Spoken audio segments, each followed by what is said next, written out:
Bonjour à tous, j'espère que vous allez bien. Bienvenue pour un nouveau numéro de Un jour, une question. Aujourd'hui, on va parler de protéines. On va parler de protéines avec une question très intéressante. Bonjour docteur, j'ai toujours entendu dire que le manque de protéines faisait souffrir le cœur.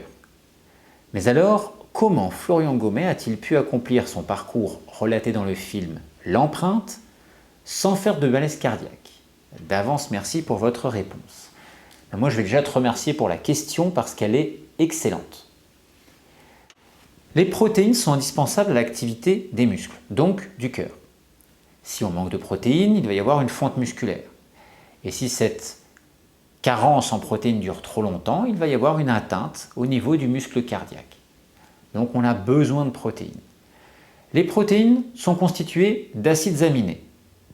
Et ces acides aminés sont eux-mêmes constitués d'atomes. Carbone, hydrogène, oxygène, azote et pour certains acides aminés, du soufre. Quand on reçoit ces éléments, soit sous forme d'atomes, soit sous forme d'acides aminés, on peut fabriquer nos propres protéines. Alors bien évidemment, on va vous dire, est-ce que le corps a la capacité de produire? Quels sont nos besoins en protéines? Alors tout ça, c'est une question de référentiel. Alors avant de rentrer dans ces besoins en protéines, dans ce référentiel, j'aimerais présenter très rapidement Florian Gomez. Florian Gomez, c'est un homme qui a une alimentation très frugale, frugivore depuis plusieurs années. Il mange principalement, essentiellement des fruits et des légumes.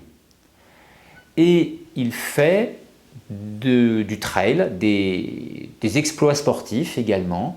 Et l'un des exploits majeurs qu'il a fait, ça a été de traverser l'Europe, à pied, en courant, pieds nus, sans argent, avec 3 fois rien, mis à part son corps et son esprit et quelques vêtements, et surtout en mangeant très peu. Alors, quels sont nos besoins en protéines et comment a-t-il pu réaliser un tel exploit? Alors, nos besoins en protéines, d'une manière globale, on va nous dire que c'est environ de l'ordre de 0,7 g à 1 g de protéines pures par kilo et par jour. Grosso modo, pour une personne dont le poids de forme est de 60 kg, ça fait environ 45 à 60 g.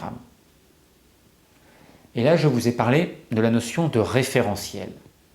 Quand on regarde des sources officielles comme l'OMS et la FAO, on nous dit que selon le choix des protéines, selon la qualité de la protéine, l'œuf par exemple qui a une très haute qualité, on peut avoir un apport protéiné très faible pour couvrir nos besoins, de l'ordre de 0,35 g de protéines d'œuf par kilo et par jour. Donc là déjà on voit que le référentiel bouge, on passe d'un apport de l'ordre de 45 g à 60 g de protéines par jour d'une manière globale à un nouveau référentiel où si on prend la proportion nécessaire pour couvrir les besoins avec de l'œuf, on est à 22 g.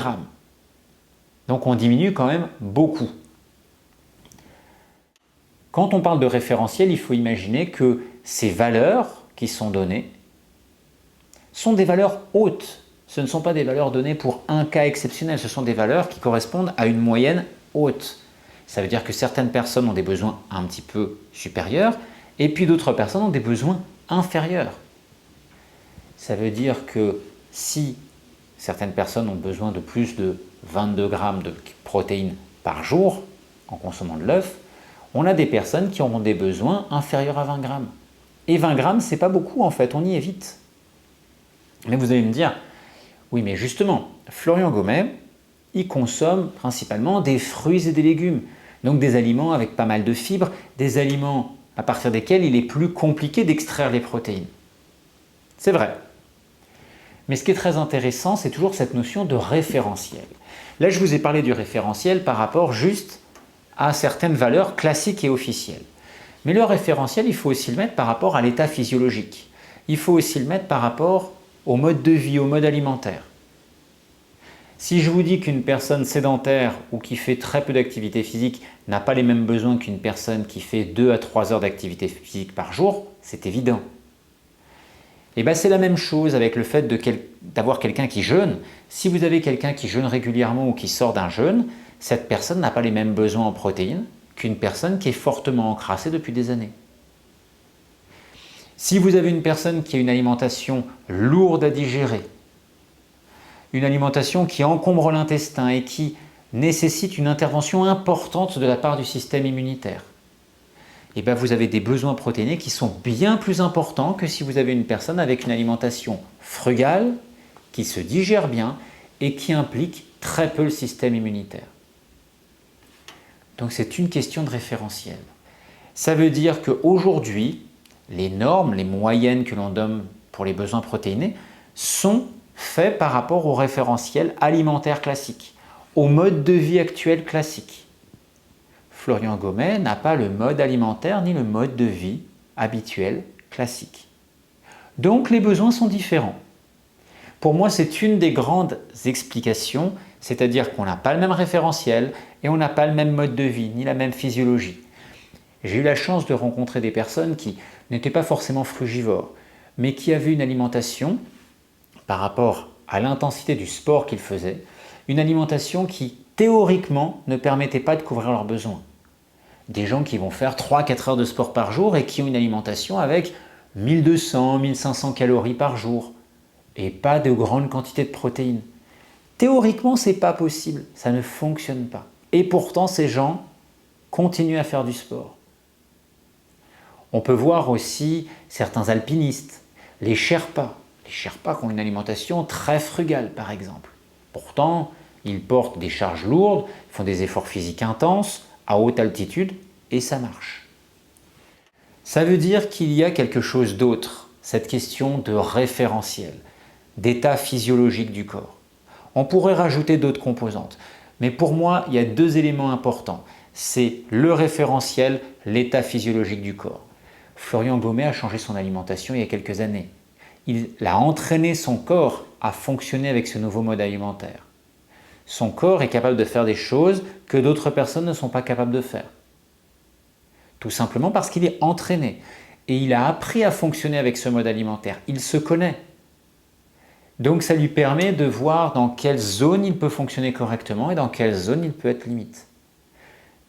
Et d'une manière générale, on pourrait dire qu'on se suralimente. Ça veut dire qu'on consomme beaucoup trop.